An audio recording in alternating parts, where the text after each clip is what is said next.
신약성경 243쪽 고린도전서 9장 19절입니다.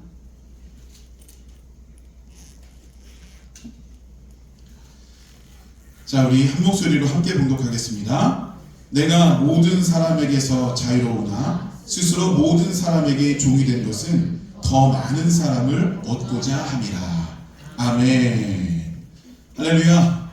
자, 우리 옆에 사람하고 인사해 보시기 바랍니다. 주의 사랑으로 사랑합니다. 하나님 우리와 함께 하십니다. 네, 여러분 사랑합니다. 네. 간혹 우리가 살아가다 보면요, 내 힘을 빼야 될 때가 있어요. 그죠? 자기를 포기하고 자기를 내려놓고 비워야 될 때가 있습니다. 왜 그래야 되느냐 하면 그래야 살 길이 열릴 때가 있어요. 여러분 혹시 산짐승들이요, 사냥꾼들이 놓은 올무에 걸릴 때가 있어요. 덫이거든요. 그 올무라는 덫에 걸리면 10중 8구 이 짐승들은요, 그 올무로부터 벗어나려고 있는 힘을 다해서 발버둥을 칩니다. 근데 그 올무라는 덫의 특징이 뭐냐면 그 짐승이 발버둥을 치고 몸부림을 치면 칠수록 더 강력하게 그 발목을 조여온다는 거예요. 그렇기 때문에 올무에 걸린 짐승 중에 덩치가 크거나 혹은 힘이 좀 센 짐승들이 오히려 더 빨리 목숨을 잃게 되기도 한다라고 하는 겁니다. 근데요, 조금 영리한 짐승들은요, 이렇게 몇 번 해보다가 이게 안 되는 걸 깨닫잖아요. 그러면 어떤 걸 선택하느냐 하면 자기 이빨로 그 올무에 걸린 다리를 물어뜯습니다. 그리고 그 다리를 잘라낸대요. 물론 피도 많이 나고 굉장히 고통스러울 거예요. 근데 그것을 포기하면서 자기의 새로운 생명으로 나아가게 되는 거죠. 여러분, 우리 인간들의 인생에도요, 사실은 이러한 자기 비움과 포기와 그리고 자기 힘을 빼는 이 모습이 굉장히 중요하게 필요하다고 하는 거예요. 그래야 살 길이 열린다는 거예요. 근데요, 자신을 이렇게 포기하고 내려놓는 것으로 내가 살 길이 열려지기도 하지만 중요한 건 그런 우리들의 행위를 통해서 우리 주변에 있는 많은 사람들이 유익을 얻게 되기도 한다라고 하는 것이죠. 자, 오늘 본문에 있는 이 말씀이 어떤 내용이냐면 사도 바울이 고린도 교회 성도들에게 자기 고백을 하고 있는 내용이에요. 뭐라고 고백하고 있습니까? 모든 사람들을 위하여 나 스스로가 종이 되었다라고 얘기하고 있는 거예요. 모든 사람을 위해서 누군가가 나를 종으로 삼았다가 아니라 나 스스로가 종이 되었다라고 그렇게 표현하고 있다는 겁니다. 우리가 알다시피 사도 바울은 누구의 종이 될 만한 사람이 아니잖아요. 그죠? 학식도 꽤나 있었고 지위도 있었던 사람이고 물질도 남부럽지 않게 지니고 있던 사람이 바로 바울이었다는 거예요. 근데 그렇던 이 바울이 아니 어떻게 자신을 종으로까지 그렇게 내려놓는 고백을 할 수 있을까? 그 이유는요, 이 바울이 다메섹 도상에서 예수님을 만나는 그 순간부터 그는 나는 예수 그리스도를 따라 살아가겠다라고 하는 결단을 했다는 거예요. 그래서 그는 그 결단대로 예수님을 따라 살아가는 길을 선택하고 있었던 거죠. 빌립보서 2장 7절에는요 이런 구절이 있습니다. 오히려 자기를 비워 종의 형체를 가지사 사람들과 같이 되셨고. 예수 그리스도에 대한 내용이죠. 여러분, 예수님은요 만왕의 왕이십니다. 아멘이시죠? 만왕의 왕이시고 하늘 보좌에 앉으셔야 되는 분이 예수님이세요. 근데 예수님께서 그 모든 것들을 포기하고 내려놓고 종의 형체를 입은 인간의 모습으로 이 땅에 오셨다는 거예요. 왜 오셨죠? 우리를 구원하시기 위해. 자, 사도 바울은요 이러한 예수 그리스도의 삶을 따라 살아가겠다고 결단하고 작정을 한 거예요.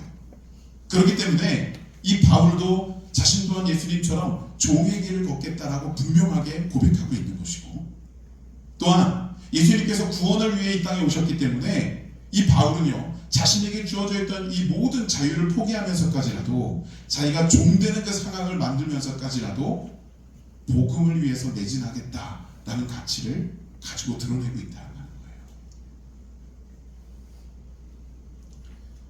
여러분, 바울은요, 주님 안에 살기 때문에, 자신의 모든 것을 내려놓고 주 안에 거하고 있었기 때문에 이런 고백과 이러한 삶의 모습이 가능했다는 것입니다. 여러분, 이 바울의 이 고백과 바울의 이 삶의 모습은요, 오늘날 저와 여러분들에게도 굉장히 중요하고 중요하다라고 하는 사실을 꼭 기억하시길 바랍니다. 근데 중요한 건 그렇게 살기가 쉽지는 않아요. 왜 그러냐면 인간들에게는 그렇게 살기 쉽지 않은 핸디캡이 있어요. 독일의 철학자이자 작가인 괴테라는 사람을 아시죠? 예, 진짜 어떤 사람인지는 잘 모르는데 아마 그 이름은 꽤 유명해서 많이 들어보셨을 거예요. 그리고 그 괴테라고 하는 사람이 쓴 소설 중에 파우스트라고 하는 소설이 있습니다. 인간의 내면을 굉장히 깊숙하게 파고든 그런 내용의 소설인데, 근데요, 그 파우스트라는 책에 이 괴테는요, 두 가지의 인간의 마음에 대해서 소개해주고 있어요.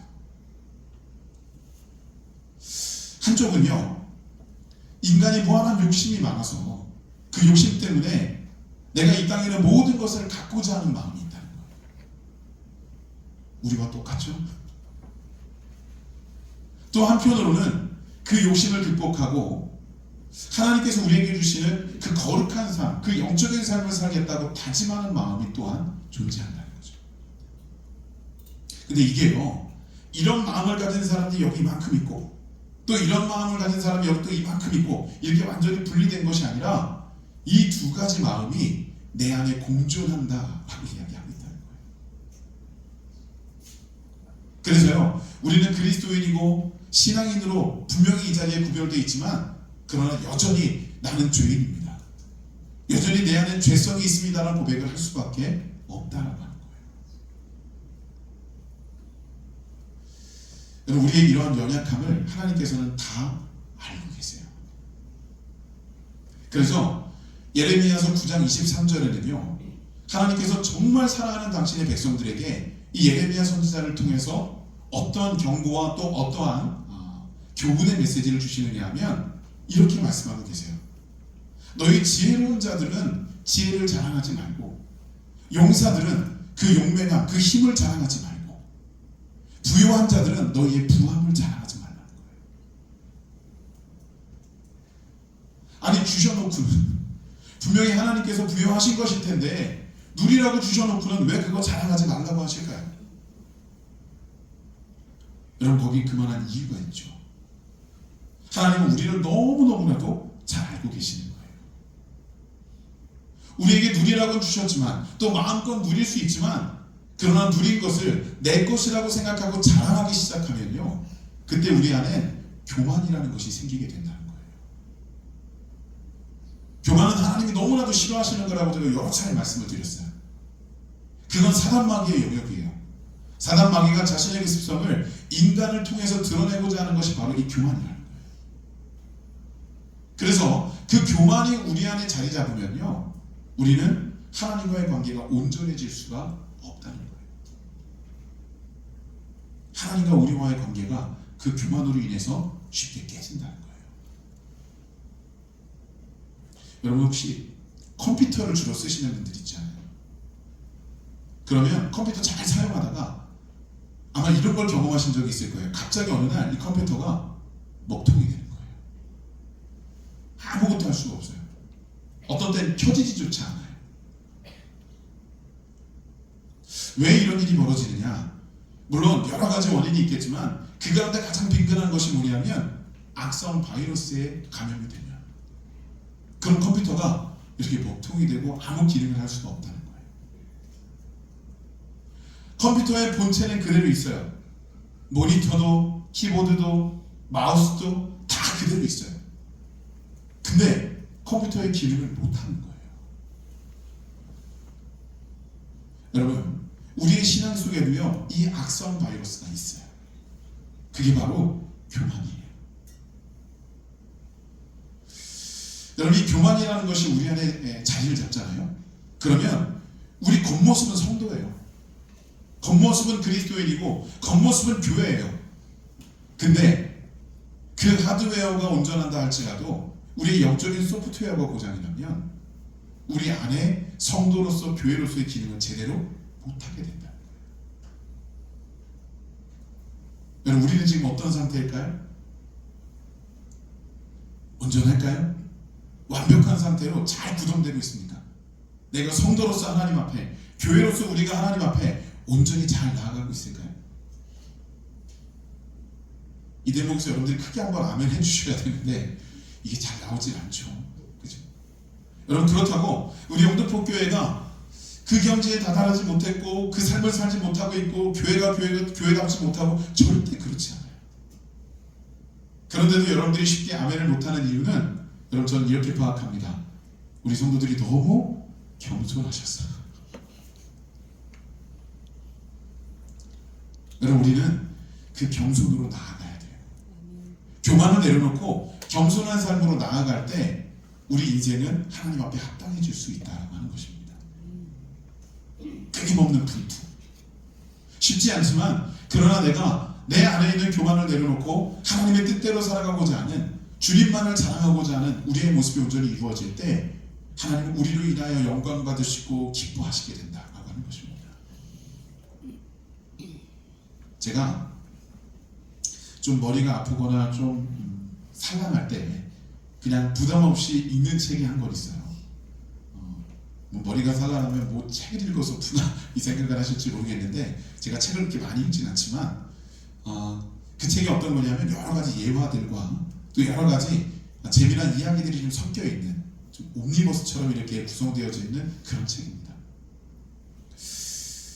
근데 그 책을 제가 이렇게 넘기다가 이런 내용을 발견했어요. 어느 날 사단 마귀가 광야에서 오랫동안 기도 생활을 하고 수도 생활을 하는 한 수도사를 미혹해서 쓰러뜨리려고 다가가는 거예요. 근데 그렇게 다가가는데 그냥 이 사단 마귀 인체로 뿔 달고 삼지창 들고 그러고 찾아가면 이 사람이 겁나서 도망갈 것 같으니까 이 사단 마귀가 자신을 천사로 위장을 합니다. 천사로 변장을 하고 아주 영롱한 모습으로 이 수도사에게 다가가는 거예요. 다가가서는 이렇게 속삭입니다. 야, 내가 천사인데 하나님께서 아무도 모르는 비밀이 있거든. 내가 그거 너한테 알려줄게. 자, 여기서 하나님께 아무도 모르는 비밀이 있다는 건 뭐냐면 하나님의 천국의 비밀 혹은 하나님의 말씀을 통한 거룩한 비밀 뭐 이런 게 아니에요. 우리가 일반적으로 알고 있는 그런 비밀이 아니죠. 사단 마귀가 유혹을 위해서 쓰는 것이라면 그건 거짓된 거예요. 하나님께 치부가 있고 그 치부를 내가 너한테 알려줄게, 이런 소리를 지금 하고 있는 거죠. 하나님께 그런 게 어디 있습니까? 근데요, 이 사단 마귀는 자기가 이 사람에게 가서 그런 이야기를 하면 혹해서 귀 기울여 들을 줄 알았던 거예요. 근데 이 사람이 이렇게 대답합니다. 아닙니다. 내가 어떻게 감히 하나님의 비밀을 들을 수 있습니까? 나는 그럴 만한 존재가 되지 못합니다. 나는 그저 이 광야에서 홀로이 작게 기도로 하나님 앞에 나아가고 그 기도를 통해서 하나님의 뜻을 조금이라도 더 파악하고 하나님께 한 발자국이라도 더 나가고 싶은 사람일 뿐입니다. 천사님, 저는 그럴 만한 대상이 못 됩니다. 나를 도와주소서. 자, 첫 번째 이 사단 마귀의 이 시험은 보기 좋게 실패합니다. 자, 그리고 그 이후로도 이 사단 마귀는 여러 차례 그 천사의 모습을 하고 이 수도사에게 다가가서 계속해서 유혹을 해보는 거예요. 근데 놀랍게도 이 수도사는 끝까지 자신을 겸손히 낮추며 그 사단 마귀에게 넘어가지 않는 거죠. 결국 마지막까지 실패한 이 사단 마귀는 그 사람을 떠나면서 이렇게 외쳤다고 합니다. 내가 세상의 모든 사람을 속일 수 있으나 겸손한 자만큼은 속여지지가 않는구나 라고 말했다는 거예요. 여러분, 우리가 겸손해야 되는 이유가 여기 있는 거예요. 우리가 겸손하면 그 하나님의 영역에서의 삶을 살면 사단 마귀조차도 결박할 수 있어요. 사단 마귀조차도 이겨낼 수 있어요. 여러분, 이게 바로 우리의 겸손의 삶의 모습이다 라고 하는 것입니다. 사랑하는 여러분, 저는요 가끔 이렇게 제가 동의할 수 없는 말을 듣는 경우들이 있습니다. 어떤 선배님이 저한테 예전에 그런 말 하신 적이 있어요. 물론 농담식으로 말씀하신 건데 저는 그 말을 듣는데 좀 기분이 상하더라고요. 무슨 말이었냐면, 때에 따라선 교만이 있는 자들의 특권일 수도 있어 라는 말을 하더라고요. 여러분 동의하시나요? 예, 저와 똑같이 동의는 안 되실 거예요. 근데 이게 딱히 틀린 말은 아닐 수도 있어요. 내가 가진 것, 뭐 그게 크고 많건 간에 적건 간에 내가 가진 것에 대해서, 내가 지니고 있는 것에 대해서 더 크다고 알리고 싶고 자랑하고 싶고, 그래서 어떤 누군가와 그 내용을 비교하는 그 상황 가운데 벌어지는 것이 교만이거든요. 그러니까 적어도 내가 교만하려면 나에게 뭔가 가진 것이 있어야 되는 것은 맞아요. 근데 여러분 그거 아십니까? 진짜 가진 자들의 특권은 겸손이에요. 왜냐하면 하나님께서 우리들에게 주신 게 있잖아요. 놀라운 은혜, 축복, 하나님의 영역의 모든 것들을 풍성하게 주십니다. 우리 그건 누려요. 마음껏 누리고, 정상적으로 하나님 앞에 세워져 있는 하나님의 백성들은요, 그것이 내 것이 아니라 하나님의 것인 것을 고백하며 그 하나님만을 자랑하며 나가는 거예요. 이런 겸손한 모습으로 나아가는 것, 이게 하나님께서 주신 자에 대한 특권이다. 여러분, 우리는 그 특권을 누릴 수 있어요. 그리고 그 특권대로의 삶을 사셔야만 한다라고 하는 것입니다. 우리는 겸손히 하나님만을 자랑하는 삶으로 나가야 되죠. 그렇게 하나님을 자랑하면서 나아가면 아마 세상에는요, 우리의 겸손을 시험하려고 우리에게 다가오는 세력들이 굉장히 많을 거예요. 근데 그때마다 우리가 우리 스스로를 내려놓고 자기를 포기하고 자기 힘을 쫙 뺀 상태에서 예수 그리스도 안에 거하게 되면 우린 주님과 함께 그 시험을 충분히 이겨나갈 수 있게 된다고 하는 거예요. 사랑하는 여러분, 겸손으로 향하십시오. 교만하지 마십시오. 오늘 본문의 사도 바울은요, 분명히 자기 자신을 종으로까지 내려놓고 자기 자유를 포기하면서까지라도 그 복음을 위해서 나아가겠다는 겸손한 모습을 보이고 있어요. 또한 예레미야서 9장에 나오는 이 말씀 속에 분명히 하나님께서 당신의 사랑하는 백성들에게 너희 교만하지 말고 겸손해라 라고 말씀하고 계시고 있는 거죠. 여러분, 이 두 가지 상황이 오늘 이 시간 우리 안에 깊이 뿌리 내려질 수 있기를 간절히 소망합니다. 이것이 우리 안에 겸손의 길이 될 것이고, 겸손은 우리가 하나님께 나아가는 귀한 삶의 모습이 될 것이고, 하나님과 우리와의 관계가 온전해질 수 있는 신실함의 모습이 될 수 있다라고 하는 것입니다. 여러분, 누구를 자랑할 것인가 분명하게 결정하시고, 이 시간 저와 여러분이 하나님만을 겸손히 자랑함으로 그분께 영광 돌리며 우리 또한 그분이 주시는 특권을 누리는 겸손한 삶을 살아가기를 주의 이름으로 축원합니다. 기도하시겠습니다. 거룩하신 하나님, 이 시간에도 우리 말씀을 통하여 주께서 우리들에게 어떠한 복을 주셨는지, 또한 우리가 그 복으로 하나님 앞에 어떻게 나와야 되는지를 명확하게 깨닫게 하셨습니다. 우리가 살아가는 날들 가운데 주께서 주시는 이 복되고 놀라운 일들을 온전히 하나님 앞에 이루게 하여 주시옵소서. 교만이 아닌 겸손으로 하나님의 거룩한 뜻을 향하여 예수 그리스도를 본받는 종된 삶으로, 또한 내가 주님을 온전히 바라보며 오직 하나님만을 자랑하는 신실한 모습으로 주님 앞에 세워질 수 있도록 인도하여 주시옵소서. 우리의 부족함, 우리의 연약함을 아시는 하나님, 우리가 신실하게 하나님이 기뻐하시는 그 삶으로 나아갈 수 있도록 인도하여 주시옵소서. 오늘도 함께 하신 하나님 감사드리며 예수님의 이름으로 기도드렸습니다. 아멘.